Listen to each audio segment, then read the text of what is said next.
where do you stand on the Roe versus Wade thing? First of all, pro-choice, pro-life. Second, how do you analyze the politics of what's happening? How boring do you want to be?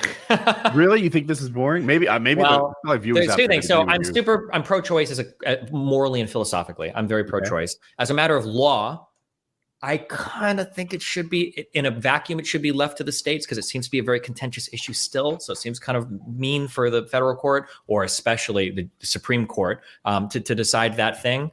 From a law background, I think that Roe v. Wade was shitty ruling. The whole substantive due process and how all that is built out is very weird. There's like 17 different amendments that they draw from in order to say we should have a right to privacy, right to abortion. And also the case that it's based on, like was the woman's name?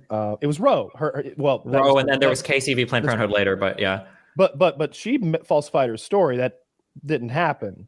Sure, although the precedent that was set is kind of the more important thing. But the original case is weird too. But the unfortunately or fortunately, I think that Alito's ruling, if it comes out, I think is bad. I think that even if we thought that Roe was bad law, there's kind of this concept with the Supreme Court or with all courts called stare decisis. This idea that like once you've made a decision, especially like a watershed decision that other stuff is built off of, you kind of have to stick by that. And when the Supreme Court gets in the business of reanalyzing 50-year-old decisions and then reinterpreting them and doing this stuff over and over again, you kind of undermine the validity of your court. And I think for that reason, not whether I'm pro-life or pro-choice, but for that reason, I think Roe and Casey should both probably stand because we don't want a Supreme Court that's constantly re-ruling and reinterpreting stuff from decades ago that other stuff has been built off of. Yeah. I was looking at it more like, so I think that pro-choice is the more popular position. I think something like 2/3 of America think that there's depending on how you pull it. Yeah, it should be, right. I'm with you on that.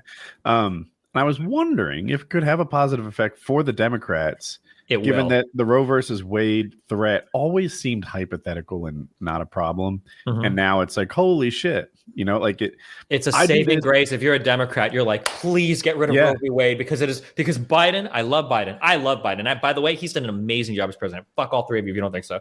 I love Biden. I ride or die, but he is not the type of guy to drive people to the polls. I'm sorry. Right. People voted for Biden because they were voting against Trump. And Biden is not the guy to do it. But with the Roe v. Wade shit, where you're actually telling women to go buy a fucking hanger if you want to get an abortion, that is like the lifeblood saving thing. Hopefully, or drive or stay away.